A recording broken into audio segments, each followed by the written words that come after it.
We're going to start in a sideline position. So if you will come and find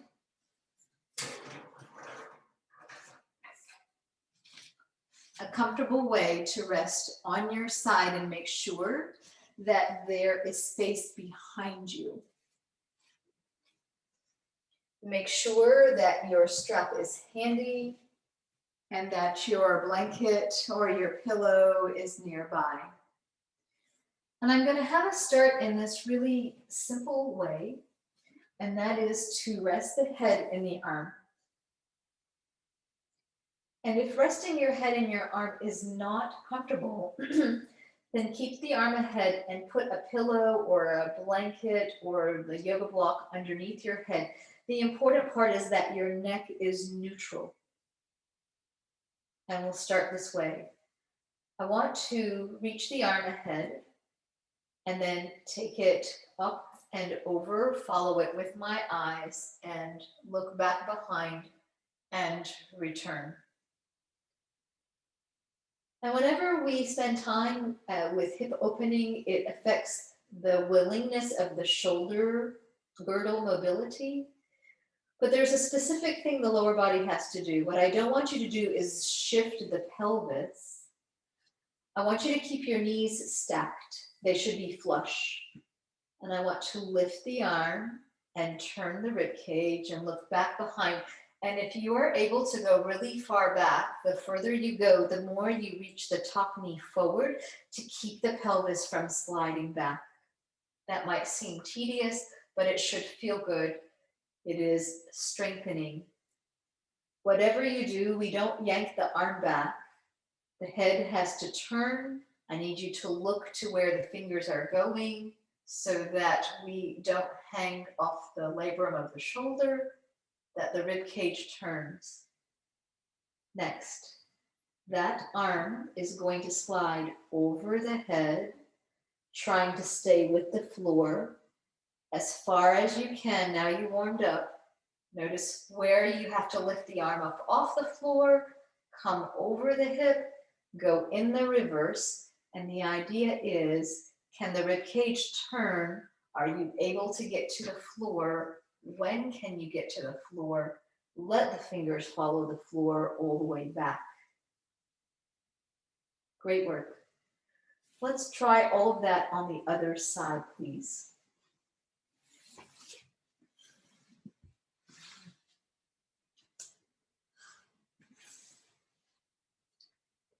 I want to lift and turn the head and look back behind and return. I want to keep the knees flush, so the further that I go back, the more I reach the top knee forward.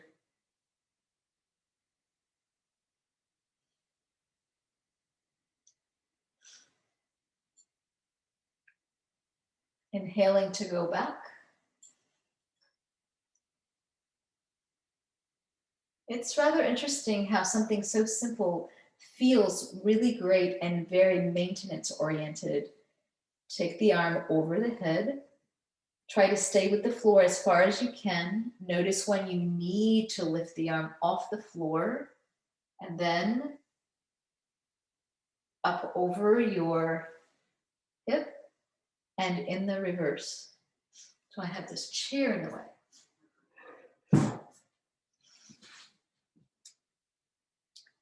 So I can come and notice, wow, one side is different from the other. It would be ideal to be here with the arm fairly straight the entire way. All right, nice. Working on your back. So our pregnant ladies know themselves that it is not more than 2 minutes that they're gonna stay and then roll onto their side. But we are going to take one leg and hook the strap. If you have a sensitive lower back, keep the other knee bent, otherwise straighten the leg. And we are taking that top leg out to the side as far as possible, as long as the pelvis is still, didn't rock. So you might want to lift your head and notice, oh, the pelvis did not rock and roll. And then come across to where the leg lines up with the opposite shoulder, and the free arm gets to press the thigh away. Reach into the long leg, the bottom leg. Reach into the inner heel of both feet. That is the main cue to give, no matter where the bottom leg is.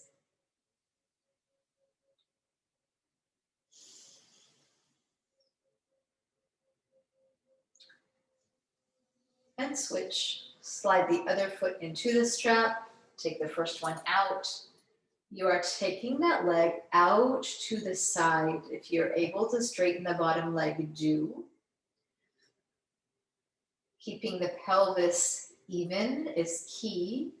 It creates an interesting workload across the front of the body. And as you exhale, come across the midline slightly. Hold the strap with the hand that is opposite. The free arm presses the thigh. You get to decide whether the bottom leg is bent or straight. The reach is into both inner heels. So now we have a continued recovery. Our continued recovery is a pose called Buddha Konasana, and we do it in a reclined way. At the very beginning of class, we had feet together, and I encourage you to come really close. And we're going to add the potential of the strap, and we're going to add the blanket in a specific way. So, our pregnant ladies have an opportunity from a more upright position to open up a blanket and to roll, not from the short side, but from the long side, to create the support. And this is going to be a wonderful support.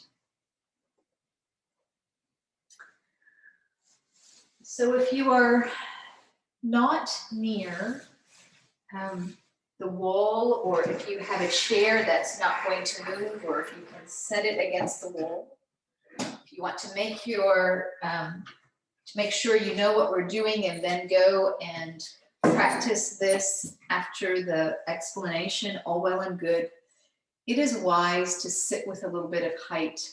So whether you have a pillow or another blanket, it just honors the integrity of the spine to sit with a little bit of height.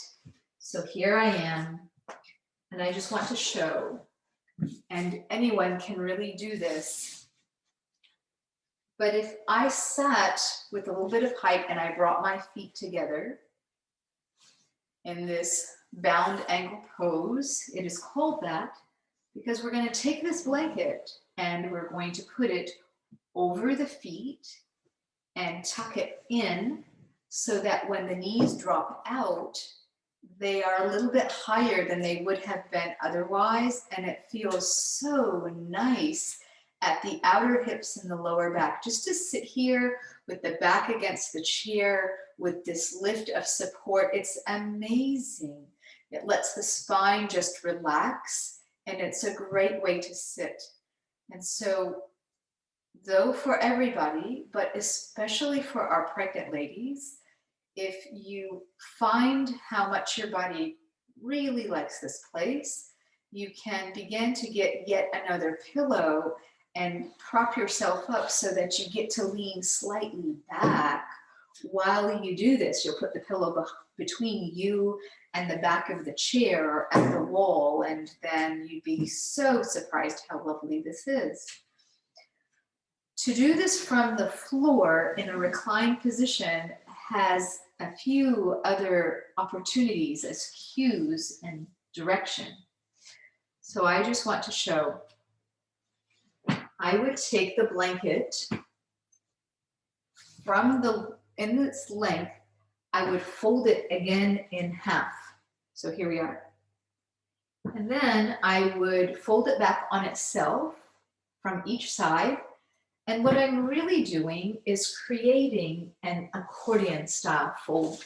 So I want to come closer to the screen and show you that whether you have a towel, a big beach towel, or a blanket, I don't want it to be thicker on one side than on the other side. And when I put my back on it, when I'm resting on my back, my rib cage is going to open up around the blanket. It's really lovely, very nice. And what I could do is reserve another blanket, or I could take a block or two pillows, one on either side, and I can use the same idea. Oh, but my feet are together. And I took this blanket and I rolled it up.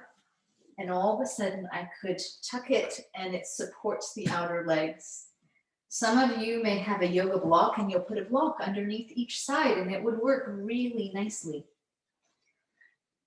But if you have a strap, it has a job.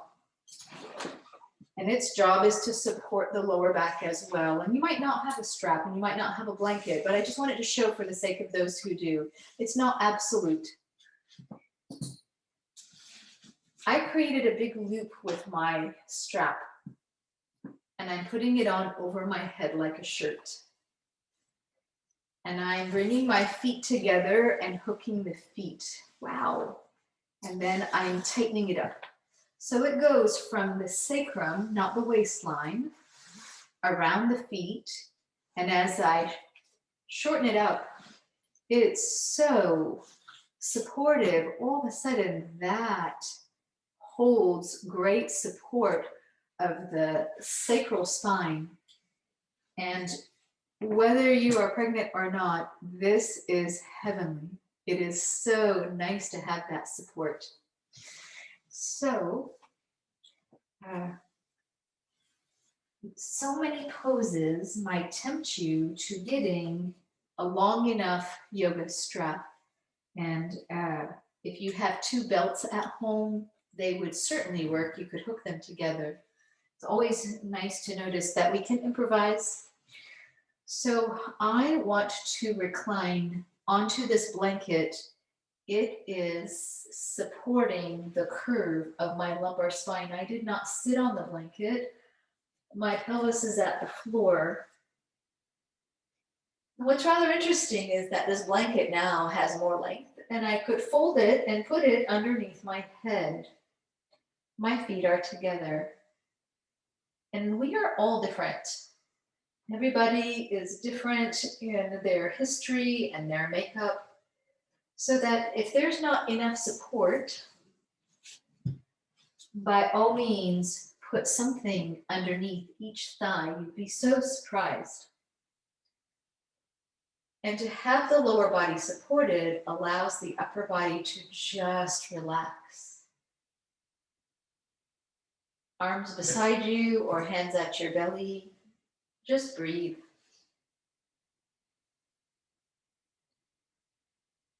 And I want you to think about your belly. Let the belly fall and rise with your breath so that you are really relaxed about your breath, as if your breath could go into your belly directly. Exhale, drop the belly. Inhale, let the belly rise.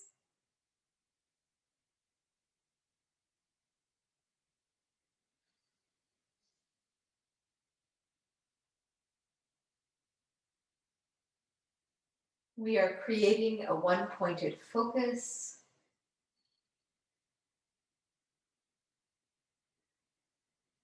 Noticing that when we watch the breath, it automatically slows down. And when the breath slows down, the body quiets. And when we have a one-pointed focus, the mind quiets.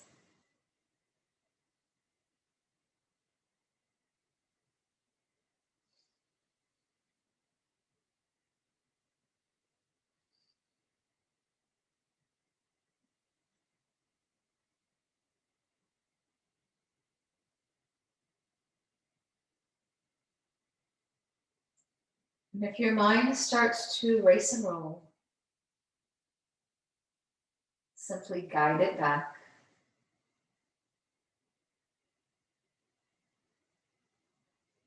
To give yourself a one-pointed focus is to give your mind a break from that racing habit.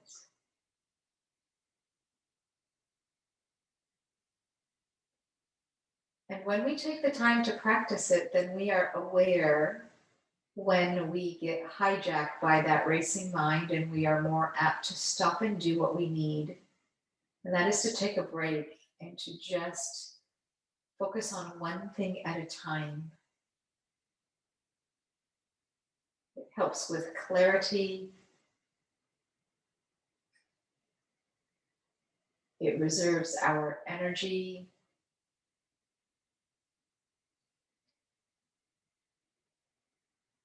And it returns us to trusting our body.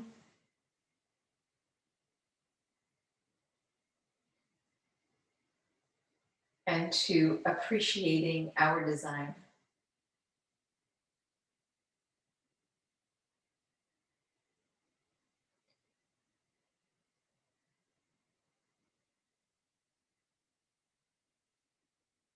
Now that your body has settled into the surface below, those of you who are sitting with the legs propped on either side, I want you to stay. Those of you in a reclined position, I want you to release the strap if you're using it and wiggle out of it. And straighten the legs out and notice the support of the blanket underneath you. It is continuing to honor neutral lumbar curve. And just breathe. Continue with letting the breath fall and rise with the belly falling and rising.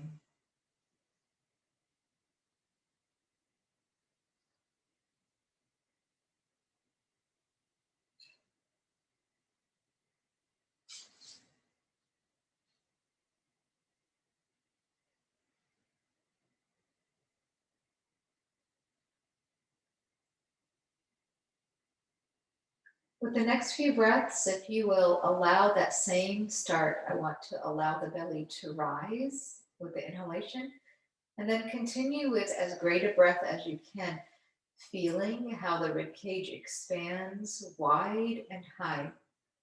When it's time to exhale, let the belly drop first, and then slowly let the rest go. And continue with that idea, this broadening. I want to relax the belly.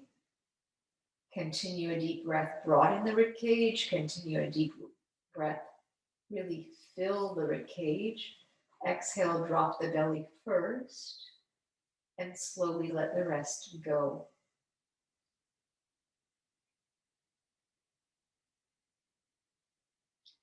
One more breath, just like that.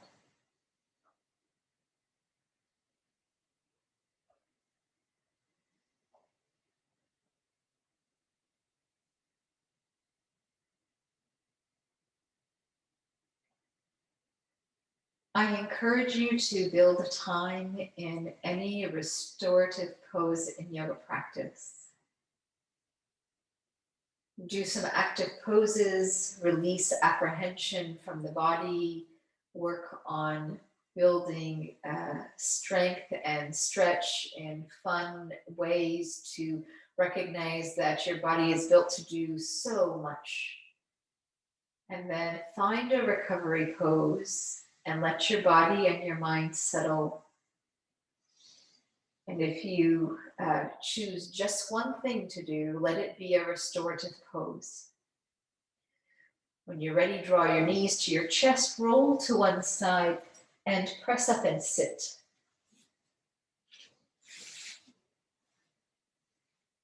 And as you sit, return to your starting position. Bring your hands to your heart.